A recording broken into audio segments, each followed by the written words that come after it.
Hello and welcome to this new GreenStuffWorld tutorial. Today I'm going to be creating a very basic layout for some freehand brushwork on a Space Wolves Leviathan Dreadnought. I'm actually creating a camouflage pattern straight on top of the Leviathan's main shoulder pauldrons, which come down onto his chest. So what you can see I'm doing here first is straight on top of the stippled and glazed armour pattern, I'm painting smoked blue by GreenStuffWorld first. Now the very important thing when creating a freehand pattern like this is, one, to make sure you've got really strong source material. You don't have to copy things, you can be inspired by many different things, especially when it comes down to something like camouflage pattern. And the second thing is also to work with paint which is thin correctly. So you're looking for a paint which is the consistency of a layer paint consistency. So thin with water, very gently, not too much water so it becomes too thin. You want to avoid too much transparency, but of course you don't want the paint thick and gloopy. So I'm just very gently here with the fine detail. This is a Gold Series GreenStuffWorld brush in size 1. Just very gently with the tip of the brush sketching out the pattern. Now, believe it or not, I'm actually freestyling the pattern on there, having looked at the source material. You can see there now I've laid all the smoke blue sections of the pattern out. And now I'm moving on to the next colour. You'll notice straight away what I do is I instinctively overlap some parts of this disruption pattern, because to get things to look as if it's naturally hand-painted camouflage that's happened before this creature goes into battle, we need to make sure that we've got sections overlapping. And don't forget, with camouflage, the very idea is it's meant to disrupt the outline of the object and therefore make it more difficult for the enemy to see. So this is Steel Grey by GreenStuffWorld.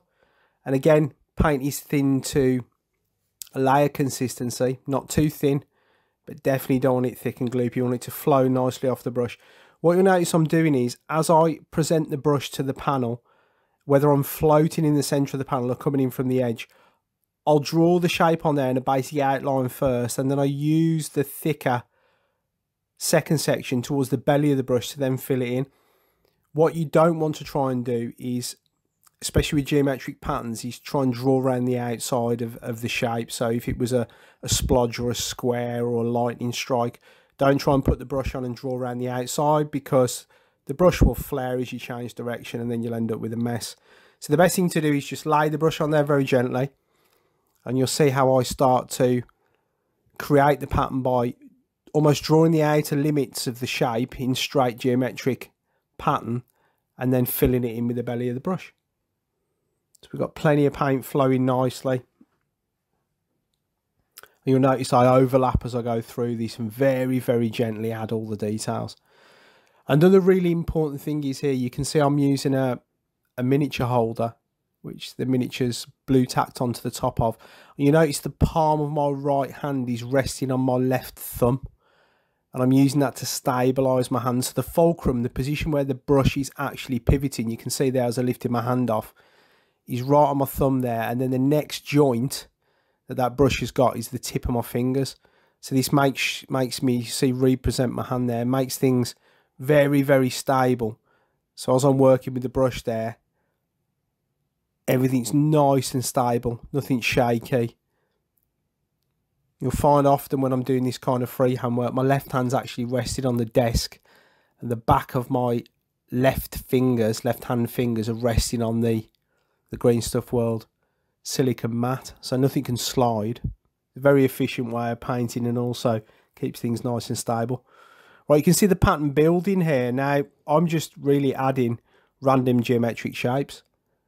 But one of the most important things is that you've got to make sure that every single piece you're putting in here is nicely filled.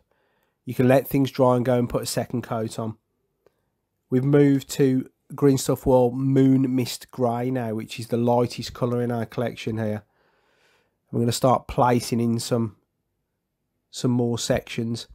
Now, it's really critical with this kind of work that you're constantly looking back at the panel and making sure that the The randomization you're creating is exactly that. It's random, because disruption pattern material or camouflage, it's very important that it's randomized. And there's nothing worse with this kind of thing than repeating yourself too many times, and then of course it looks like wallpaper and doesn't look natural. And the very essence, as we know, of camouflage, I'm doing exactly what would happen in a normal military setting. They'd be applying it with a great big brush onto the side of a tank, or if this Leviathan was true scale. So here we go, we move over to the right panel here. We're just very, very gently again sketching out. You can see across the two panels now, they're very congruous. They look like they are part of one design, but you've noticed how very different they are because I'm randomizing the pattern. And your brush control here is really important. Don't rush things. And look again now, my right wrist is resting on my fingers, and my fingers are grasping the miniature holder. And everything's really stable, keeping everything nice and tight and steady. And really, it's that simple. Don't rush. Make sure your paint's thin to the right consistency. And be sure, as you work through things, that you are randomising. And there we go. Nice and simple.